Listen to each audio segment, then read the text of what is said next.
Merci beaucoup, Dr. Groux, pour votre générosité. Dr. Gutkin, Dr. Boulet, chers invités. Je vais m'adresser à vous ce matin en anglais, mais il y a de la traduction simultanée pour ceux qui en ont besoin. C'est pour faciliter la tâche pour tout le monde.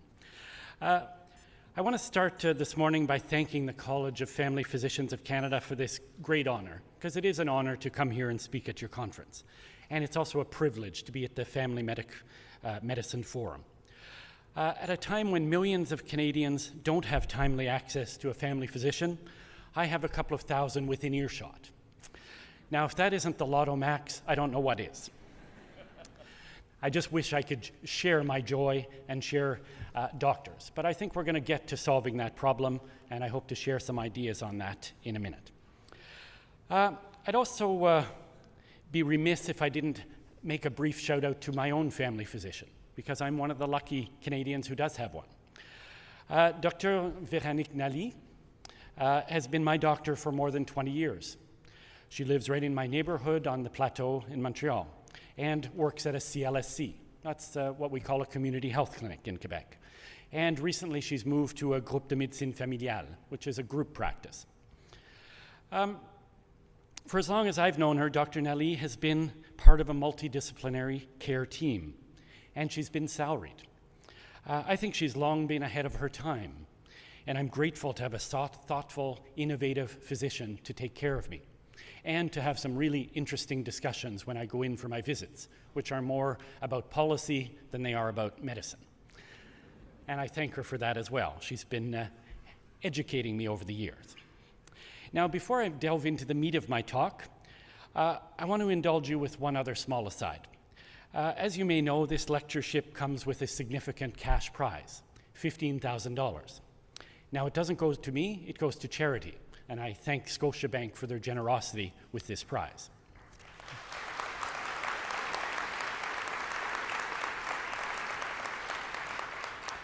And I just want to say a few words about my charity of choice, which is Médecins Sans Frontières, or Doctors Without Borders.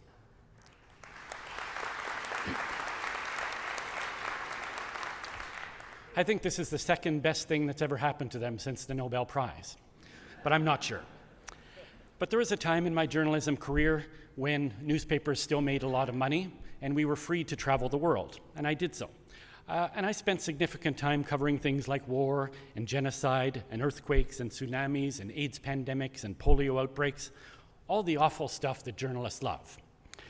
All manner of disaster, natural and man-made, and all of them with profound health implications.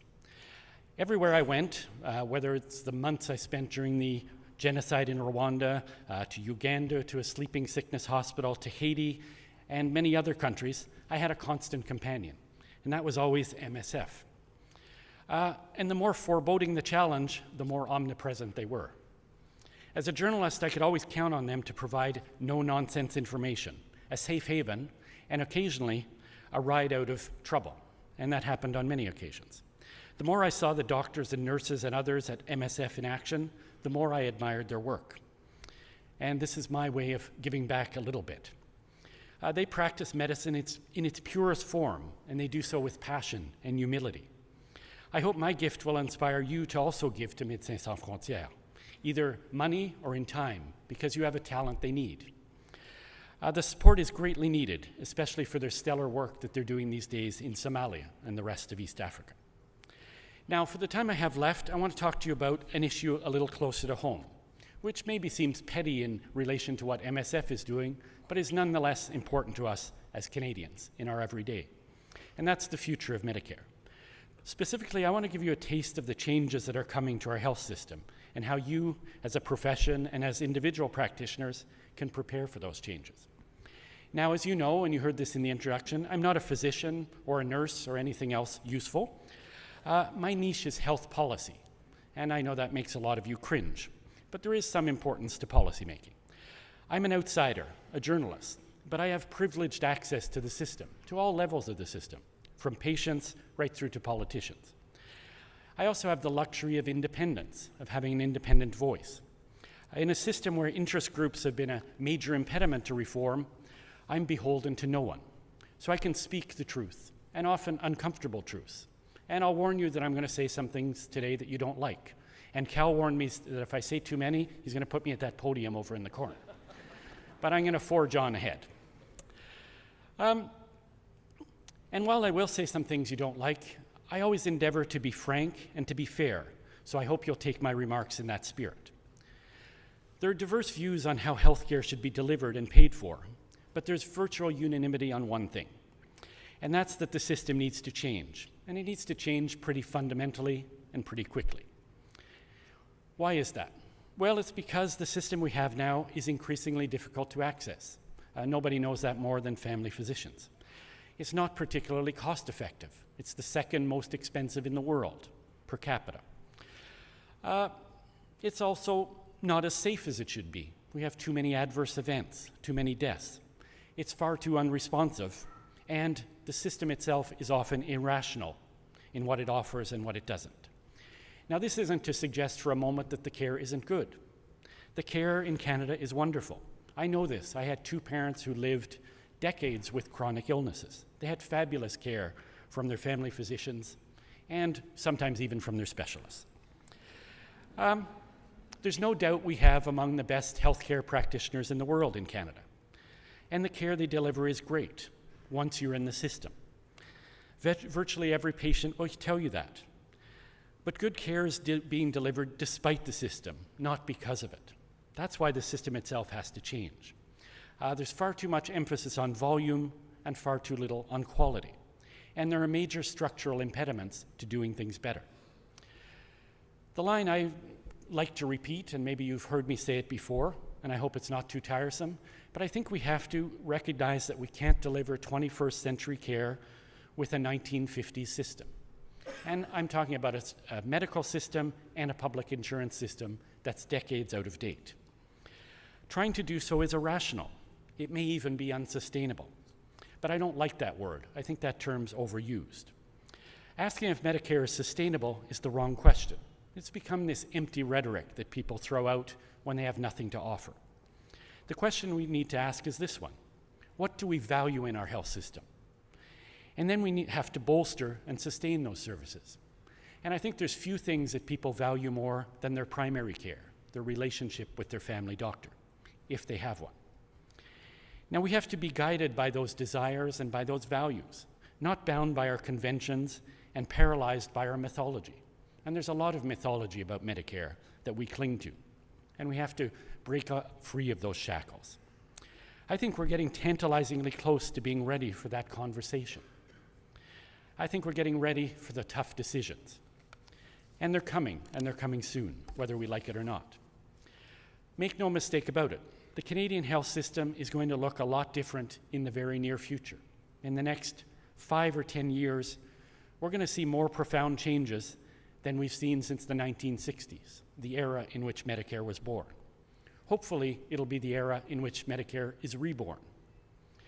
Now, change is being driven by a few key factors. And you know all of these, but I hope I can present them to you in a pithy manner. Number one is demographics.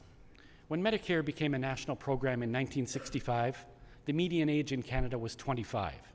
We were a young nation. Today, the median age is 47. We're an old nation. Demographics has fundamentally changed demand for services. In the 1950s and 60s, we built an acute care system designed for a few things, mostly to deliver babies, to patch up folks with acute illnesses and injuries, and to provide a place to die for those who had fatal conditions, like cancer, because survival rates were abysmal. Today, technology has changed. Medicine has made fabulous advances. We often don't recognize how much better things are today. But the babies that were born in that baby boom have grown up to become old boomers, boomers who need chronic care, often for decades. They need their care in the community, not in institutions. We still need some acute care, but it's secondary. Another thing that's driving change is what I just alluded to, new drugs and technologies. They've fundamentally changed care and the way we spend on healthcare. We now spend $32 billion on drugs in Canada each year, compared to $28 billion on physicians. You're being outpaced by drug prescriptions. We're also moving rapidly towards an era of personalized medicine and personalized drugs that's going to change that costing structure even more. It's going to drive drug costs even higher. But the one factor that's going to drive change more than any other is financial. We're living through troubled economic times. And the one good thing about those troubled economic times is I think they're going to force us to deal with these issues that we've avoided for many years. We went through a long period of deficit spending, then we went through another long period of boom times, and during both of those, we spent like drunken sailors on health. We never reined things in. We never got control. But the days of 7 and 10 and 12% annual spending increases are over, and hopefully they're over for good. In the last 2 years, overall spending has increased 4.7 and 2.8%. That's the lowest increases since we began keeping national records 40 years ago. And it's going to go lower. The economy demands it. But health spending still exceeds $200 billion in Canada every year. That's about 12% of our GDP, and that's growing rapidly, mostly because the economy is shrinking.